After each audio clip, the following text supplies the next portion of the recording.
What are the recommendations regarding patients on temporary mechanical circulatory support awaiting heart transplantation?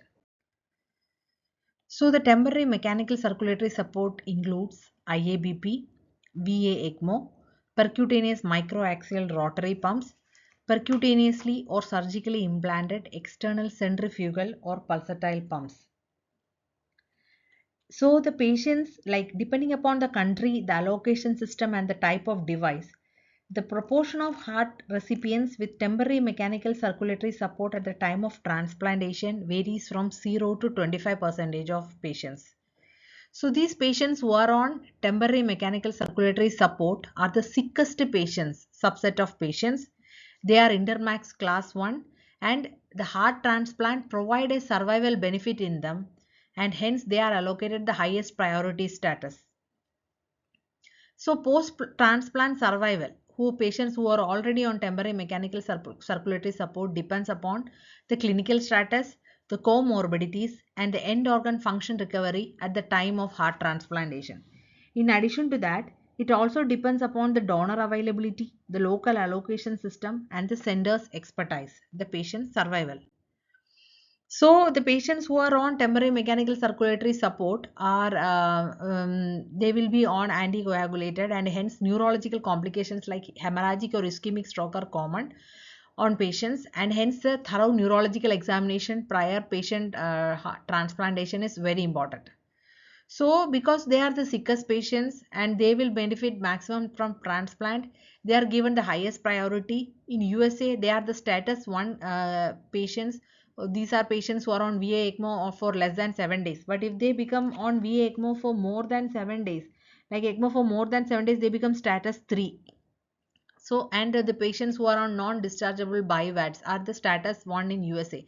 While in Canada, status 4 is national prioritization. That is the highest status in Canada, in which patients who are on dependent on temporary BIVAD, RVAD or LVAD, excluding IABP, unable to wean or and not a candidate for durable LVAD therapy. The patients who are on total artificial heart that is not dischargeable from the hospital, hospitalized durable LVAD patients with severe LVAD complications, and mechanically ventilated patients on high dose single milrinone more than 0.5 mics per kg per minute or dobuta more than 10 mics per kg per minute or more than 2 inotropes. Vasoactives are not a durable LVAD candidate. So these are the status 4 in Canada. And in UK, these patients who are on temporary mechanical circulatory support are the super urgent heart allocation scheme patients. That is a SUHA scheme of patients who are on short-term mechanical circulatory support, including IABP. But in Canada, IABP they have excluded.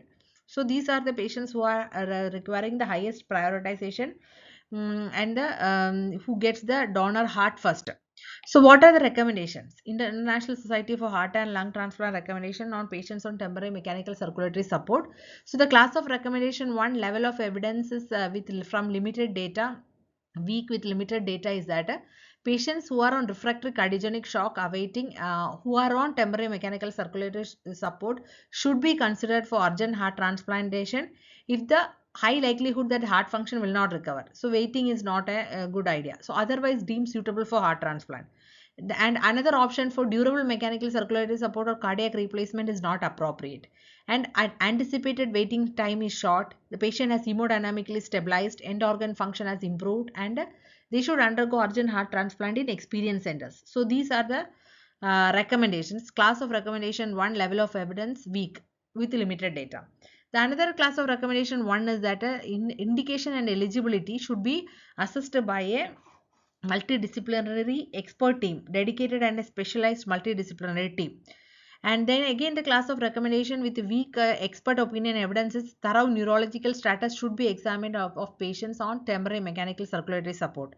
And the class of recommendation 3, which is harm, is that temporary patients who are on temporary mechanical circulatory support and ongoing organ dysfunction should not be considered for heart transplant alone until recovery. That is, patients with should not be considered alone until recovery or demonstration of the reversible. Till that time, we should not wait because it will cause more harm to the patients. So these are the recommendations and for patients on temporary mechanical circulatory support. Thank you.